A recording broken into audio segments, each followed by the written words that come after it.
నమస్కారం అందరికీ. ఈ మధ్య మనం ఏ యూట్యూబ్ ఛానల్ చూసుకున్నా, సోషల్ మీడియాస్లో చూసుకున్నా శని వక్రగతి అనేది ఒక పెద్ద హాట్ టాపిక్ లా మారిపోయింది. అసలు శని వక్రగతి అంటే ఏంటి, ద్వాదశ రాశుల వారికి ఎలా ఉండబోతుందో తెలుసుకుందాం. ఇవాళ మనతో పాటు మన స్టూడియోలో the best life coacher and the best astrologer doctor army Sudha గారు మనతో ఉన్నారు. మేడం అడిగి అన్ని వివరంగా తెలుసుకుందాం. నమస్కారం మేడం. నమస్కారం అమ్మా. ఓకే, మనం ఇప్పుడు మాట్లాడబోయేది శని రిట్రోగ్రేడ్ గురించి కదా. శని వక్రించారు అంటే జూన్ 29th నుంచి మనకి నవంబర్ 15th వరకు ఉందన్నమాట. శని వక్రించినప్పుడు అసలు శని వక్రం అంటే ఏంటి అనేది ఫస్ట్ తెలుసుకోవాలి. శని వక్రం అంటే సన్ నుంచి దూరంగా వెళ్ళినప్పుడు, యాంగ్లింగ్ అన్నీను ఆర్బిట్ లో తిరుగుతున్నప్పుడు, ఆల్మోస్ట్ 9th house లో ఉన్నప్పుడు వక్రం అనేది జరుగుతుంది. వక్రగతి అనేది మనకి 5 planets కి ఉంటుంది అనమాట. రాహు కేతు, మనకి తెలిసిన విషయం ఏంటంటే 9 గ్రహాలు ఉన్నాయి, అలాగే 12 రాశులు ఉన్నాయి. కానీ ఏంటంటే అన్ని గ్రహాలు మనకి సన్ చుట్టూవే ఆర్బిట్ అవుతూ ఉంటాయి అన్నమాట. సో ఈ ఆర్బిట్ లో రెవల్యూషన్ చేస్తున్నప్పుడు అంటే ఏంటి, తిరుగుతున్నప్పుడు ఏంటంటే సన్ నుంచి దూరంగా వెళ్ళినప్పుడు అన్ని ప్లానెట్స్ అంటే 5 planets కి వక్రగతి అనేది ఉంది. సన్ కి వక్రగతి లేదు, మూన్ కి వక్రగతి లేదు, రాహు కేతు ఎప్పటికీ వక్రగతి ఉంటుంది. ఇవన్నీ సన్ నుంచి దూరం మిగతా 5 planets ఏమేమిటి, గురు, శని, కుజుడు, మళ్ళా వీనస్, మళ్ళా మెర్కురీ అంటే శుక్రుడు, మళ్ళా బుధుడు, ఇవన్నీ సన్ నుంచి 1 degreeలో దూరంగా వెళ్ళినప్పుడు ఏమవుతుందంటే వక్రగతి అంటాం. దాన్ని ఎలా చెప్పాలి అంటే ఏంటంటే, మనకి ఒక ట్రైన్ స్టేషన్ ఉంది. ట్రైన్ స్టేషన్లో 2 trains, మనం ఒక ట్రైన్లో కూర్చుని ఉన్నాము, అది కొంచెం స్లోగా స్టార్ట్ అయింది, పక్క ట్రైన్ ఏమో ఫాస్ట్గా వస్తుంది అనుకుందాం. అప్పుడు మనం ఏమనుకుంటాం, మన ట్రైన్ ఆగిపోయింది అనుకుంటాం కదా. అది ఆగిపోయింది అనుకున్నప్పుడు ఏంటంటే అలాగే ఇవి కూడా తిరుగుతూ ఉన్నప్పుడు కొంచెం దాని రెవల్యూషన్ కానీ లేకపోతే ఆర్బిట్లో తిరగడం కానీ కొంచెం ఆపినప్పుడు వక్రగతి అంటారు అనమాట. అది కంప్లీట్గా వక్రగతి అంటే వెనకాతలో చూడడం అనేది కాదు, అది కొంచెం స్పీడ్ తగ్గింది అని చెప్పడానికి వక్రగతి అంటాం. ఇప్పుడు శని వక్రగతి ఎన్ని రోజులు ఉంటుంది? జనరల్గా అయితే మనం చెప్పేది ఏంటంటే 3 నెలలు చెప్తాము. ఈసారి 138 రోజులు వచ్చింది. అది జూన్ 29th అంటే జూన్ 30th తెల్లారకట్ట అయిందనమాట. సో 138 days, నవంబర్ 15th వరకు ఉందన్నమాట ఇది. సో శని వక్రగతి అయినప్పుడు ఏమవుతుంది అన్ని రాశులకి అనేది మనం మాట్లాడుకోవాలి ఇప్పుడు.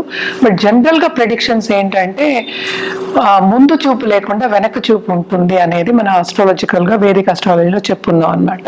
అంటే ఏంటి, ఇప్పుడు కుంభంలో ఏమో శని ఉన్నారు, శని ఏమో మీనాన్ని 2nd house అంటే ముందు చూపు అంటే 2nd house చూడాలి.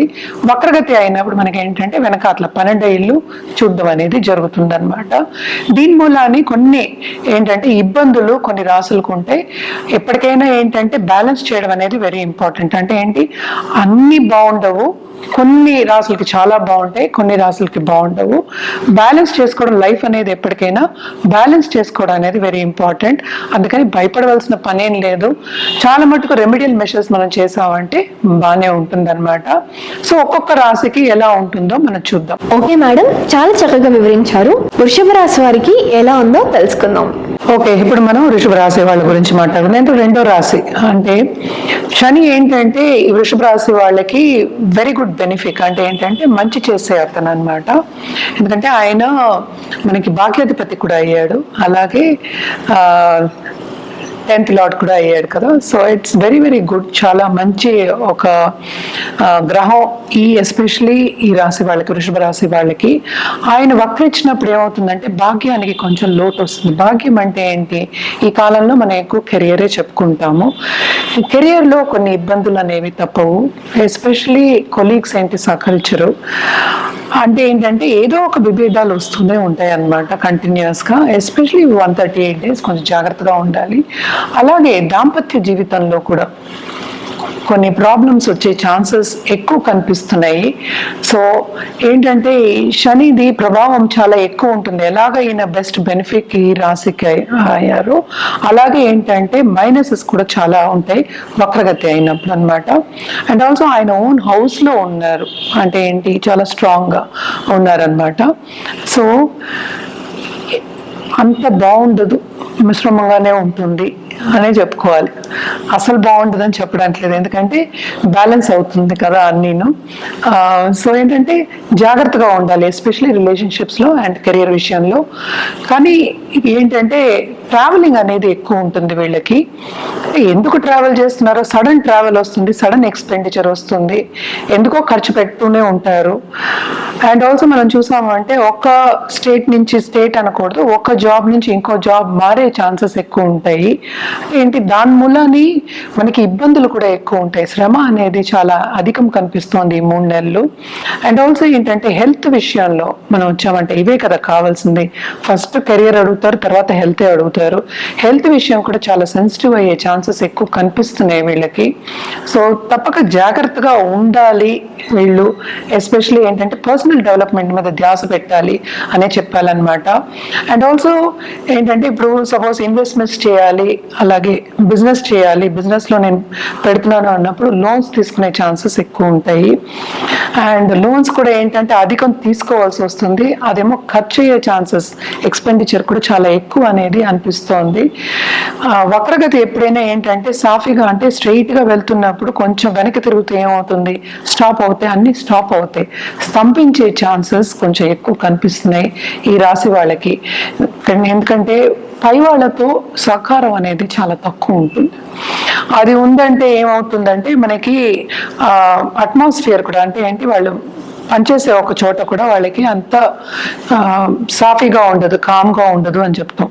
అంటే ఏంటంటే తొందరగా పని చేయలేరు, అన్నిటికీ డిస్టర్బెన్సెస్ వస్తాయి అని చెప్పాలన్నమాట. సో జాగ్రత్తగా ఉండాలి ఈ రాశి వాళ్ళు, ఎస్పెషలీ హెల్త్ విషయంలో, ఇన్వెస్ట్మెంట్స్ విషయంలో, అండ్ ఖర్చు విషయంలో, ఈ 3. And plus interpersonal relationship very very important. దాంపత్య జీవితం కానీ, లేకపోతే ఇప్పుడే కొత్తగా పెళ్లి చేసుకుంటున్నాము, లేకపోతే లవ్ మ్యారేజ్ చేసుకుంటున్నాము, లేకపోతే రిలేషన్షిప్లో ఉన్న వాళ్ళందరికీ కూడా కొంచెం జాగ్రత్తలు చెప్పవలసి వస్తుంది. సో అంత బాగుండదు ఈ వక్రగతి, శని వక్రగతి. అందుకని ఈ 138 days కొంచెం జాగ్రత్తగానే ఉండాలి. అలాగే మన పరిహారాల విషయానికి వస్తే తప్పక వీళ్ళు శనికి దానం ఇవ్వడం అనేది మంచిది. ఏమేమి దానం ఇవ్వాలి, వాళ్ళేమో నల్ల నువ్వులు ఇవ్వచ్చు, అది నల్ల బట్ట, అలాగే మేకు, నల్ల గొడుగు, చెప్పులు కూడా ఇవ్వచ్చు. సో వీళ్ళు ఏంటంటే బయటకు వెళ్ళి ఎవరికైనా ఇప్పుడు గుడి బయట ఉన్న వాళ్ళకి కానీ, లేకపోతే ఎల్డర్లీ పీపుల్ కానీ ఇవ్వచ్చు అనమాట. ఇవన్నీ ఇస్తే ఏమవుతుందంటే లాంగ్ టర్మ్ లో వీళ్ళకి చాలా బాగుంటుంది. ఇది మనం మాట్లాడుకునేది ఒక షార్ట్ టర్మ్ పీరియడే కనుక వీళ్ళకి తర్వాత ఇంకా బాగుంటుంది. ఎందుకంటే మనకి ఈ రాశిలోనే మనకి జూపిటర్ కూడా ఉన్నారు, సో ఆయన బ్లెస్సింగ్స్ కూడా కొంచెం ఉంటాయి కనుక మిశ్రమం అనే అందుకనే చెప్పుకున్నాం, మరీ బాలేదు అని చెప్పట్లేదు అనమాట. కానీ కెరియర్ విషయం మాత్రం కొంచెం జాగ్రత్తగా చూసుకోవాల్సిందే, జాగ్రత్తగా చూసుకోవాలి తప్పక. అలాగే ఈ రెమెడియల్ మెషర్స్ అన్ని కూడా చేయొచ్చు అనమాట, బాగుంటుంది. ఇవన్నీ మనం మాట్లాడేది మనం షార్ట్ టర్మ్ మాట్లాడుతున్నాం. జాతకం పరిశీలించుకుంటే కరెక్ట్ గా మీకు రెమెడియల్ మెషర్స్ ఇవ్వడం అనేది జరుగుతుంది, అలాగే ఒక జాతి రత్నం ఇవ్వడం జరుగుతుంది. జాతకం పరిశీలించుకోవాలంటే కింద స్క్రోల్ అయ్యే ఈమెయిల్ ఐడి అలాగే నంబర్కి, వాట్సాప్ నంబర్కి సంప్రదిస్తే కనుక అన్ని వివరాలు చెప్పడం అనేది జరుగుతుంది. ఈ రెమెడియల్ మెషర్స్ అనేది తప్పక ఈ 3 నెలలు కంటిన్యూస్ గా చేయండి, మీకు బాగుంటుంది. చూశారు కదా ఈ రాశి వారికి ఎలా ఉండబోతుందో, పరిహారాలు కూడా తెలుసుకున్నారు కదా. మళ్ళీ నెక్స్ట్ ఎపిసోడ్ లో కలుసుకుందాం. నమస్కారం.